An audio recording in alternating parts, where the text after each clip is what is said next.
La clasificación de las vías según su sección transversal y el ancho de los carriles permite establecer qué parte de los vehículos van a circular por lo que se denomina el carril de diseño.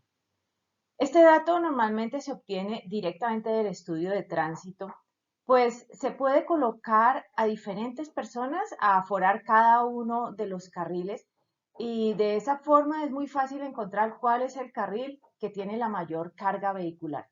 Sin embargo, cuando no se tiene una distribución de tránsito por carriles, se asigna el tránsito de acuerdo con unas proporciones que se indican en los manuales y que vamos a ver a continuación. Entonces, veamos.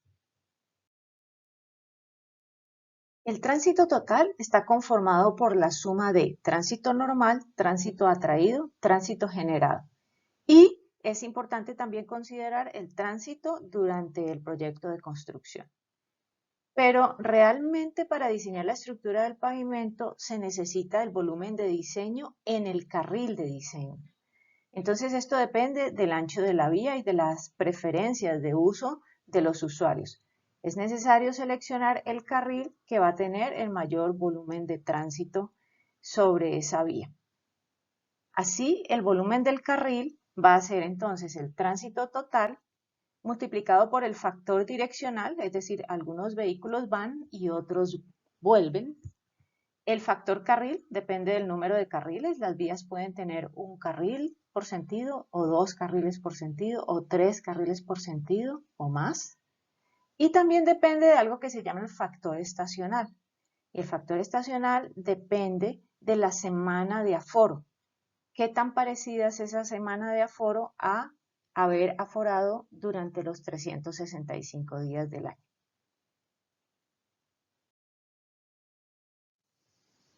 Primero hay que calcular el factor direccional, entendiendo que este factor indica la proporción de vehículos que viajan en cada sentido. Podría ser que en un sentido viaje el 60% y en otro sentido viaje el 40% para un total del 100%. Entonces, partamos primero de las vías de único sentido.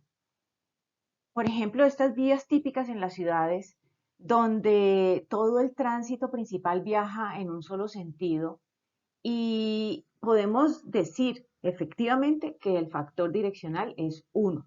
Entonces vamos a poner FD igual a 1 si toda la calzada tiene un único sentido. Eso ocurriría con el sentido oriente-occidente. Occidente-oriente sería en este caso pues el sentido en el que ruedan los carros. Mientras que en el sentido sur-norte también tenemos un factor direccional de 1. Entonces allí podemos ver un típico ejemplo donde el factor direccional es 1. Pero hay vías en las que sí hay un doble sentido. Entonces en esas vías de doble sentido vamos a ver cómo es que funciona este factor direccional. Entonces, supongamos una vía muy pequeña, una vía en la que el ancho de la calzada, entendamos que la calzada está conformada únicamente por los carriles, no involucra las bermas. Entonces la calzada es por donde ruedan los vehículos. Podemos ver en esa foto ese camión que está ocupando casi todo el ancho de la calzada. Entonces cuando las vías son muy pequeñas, los vehículos tienden a acomodarse en el centro, en la mitad por seguridad, pues no se quieren acercar mucho al talud pero tampoco quieren acercarse mucho al abismo, por ejemplo. Entonces tienden a centrarse, así que todo el tránsito se ubica en casi que ese único carril que hay allí, en esa vía angosta. Ahí vamos a decir que el factor direccional es 1. La dinámica de manejo en estas vías implica que los vehículos se van a encontrar de frente y que van a tener que cederse espacio para poder pasar pero en general, tanto el que va como el que viene está ocupando casi que el único carril que tiene esa vía angosta. Entonces, factor direccional 1 en vías angostas, cuya calzada es menor a 5 metros. En unas vías un poco más anchas, que podrían estar entre los 5 metros y los 6 metros de ancho, entonces ya podemos ver que el carro se acomoda mucho mejor. Sin embargo, ahí en la foto se ve un carro pequeño, Pero si fuera un vehículo grande, ese vehículo grande casi que estaría pisando la línea amarilla, o sea, se estaría retirando del talud y casi invadiendo el carril contrario. Esto se hace por comodidad. Es cuestión de comportamiento humano. El comportamiento humano indica que tengo que protegerme del peligro. Y en este caso, el peligro es el talud. O en el caso de los vehículos que van al borde del abismo, se quieren proteger del abismo y entonces también van a pisar la línea amarilla. Entonces, debido a que esa línea amarilla, esa zona central de toda esa calzada, se encuentra como en conflicto, como que todo el mundo quiere andar por allí, pisar esa línea, entonces vamos a asignar el 75% del tránsito al carril de diseño. El último caso son estas vías de doble sentido. Ojo que estamos hablando de vías de doble sentido. Vías de doble sentido donde la calzada, es decir, el carril de ida y el carril de vuelta, suman más de 6 metros. En ese caso vamos a distribuir 50-50. 50% va, 50% regresa. Y aquí tenemos que tener en cuenta algo. En los manuales de capacidad y niveles de servicio, el ancho máximo del carril es 360. 360 implica que en estas vías doble sentido, que tienen solo dos carriles, el ancho máximo de calzada que uno espera encontrar es 720. Entonces, no vayamos a confundir esto con las vías multicarril y con las vías de doble calzada. Tengamos presente que estos datos, estos factores que acabamos de dar en ese cuadro rosado que está allí, son exclusivos para vías que únicamente tienen dos carriles, uno de ellos en un sentido y otro en el sentido de regreso. Respecto al factor carril, entonces, este depende del número de carriles por sentido. Si la vía tiene un solo carril por sentido, entonces todo el volumen de ese sentido irá por ese carril. Si la vía tiene dos carriles por sentido, entonces se le asigna el 90% del volumen por ese sentido, en esa dirección, al carril de diseño. Y si tiene tres carriles por sentido, entonces se le asigna el 60% de esa dirección al carril de diseño.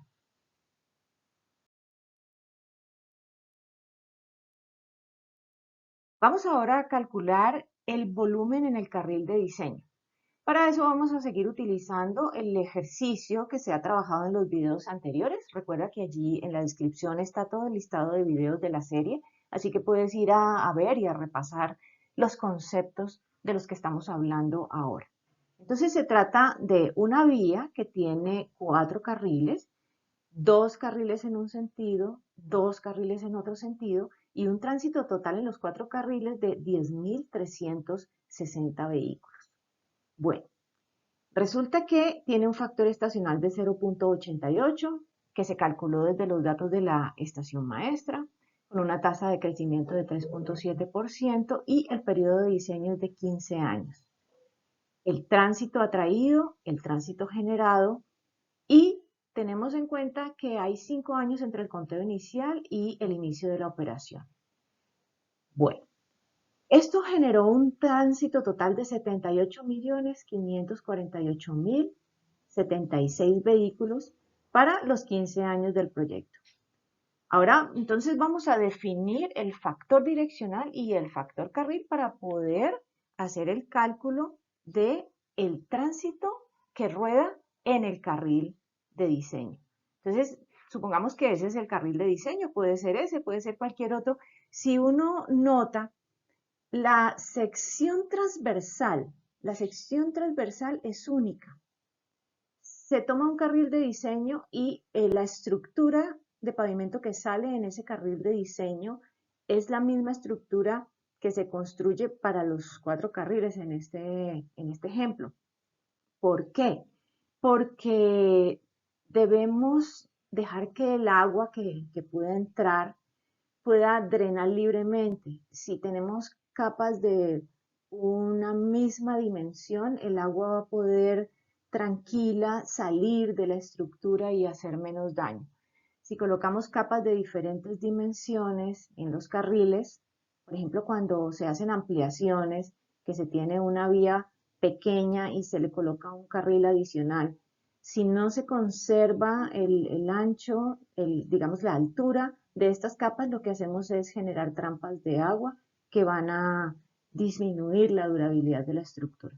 Entonces, lo que vamos a hacer es un carril de diseño, ese carril de diseño, la estructura de pavimento que salga de ese carril de diseño se va a replicar en los 4 carriles. Ahora, lo que tenemos nosotros entonces es que es una vía de un factor direccional de 0.5, es decir, tenemos 10.360 vehículos que están en los 4 carriles, pero vamos a distribuirlas 50-50. Ahora, el estudio de tránsito, si se hace directamente en la vía, puede dar otro valor.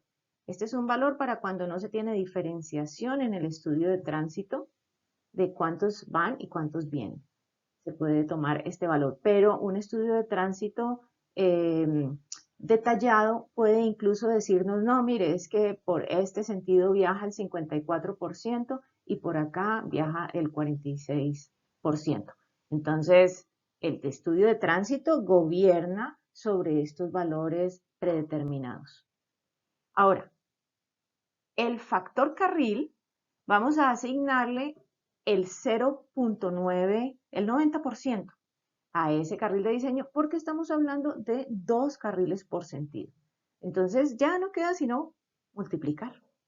Vamos a decir que el volumen del carril va a ser igual al tránsito total por el factor direccional y por el factor carril.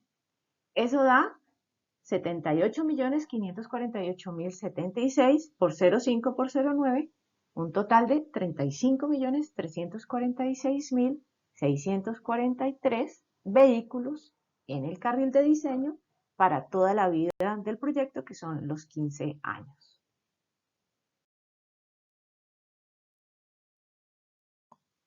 Entonces, lo que vamos a ver en los próximos videos es cuándo vamos a usar una confiabilidad mayor al 50%, qué proyectos lo ameritan, además qué metodologías de diseño requieren que este dato de confiabilidad se calcule justamente acá en el tránsito, porque, por ejemplo, la metodología AASHTO tiene involucrado dentro de la propia fórmula AASHTO la confiabilidad. Entonces, vamos a seguir adelante con todo este proyecto de diseño de pavimentos y los espero en el siguiente video. Así que por ahora, que tengas un lindo día.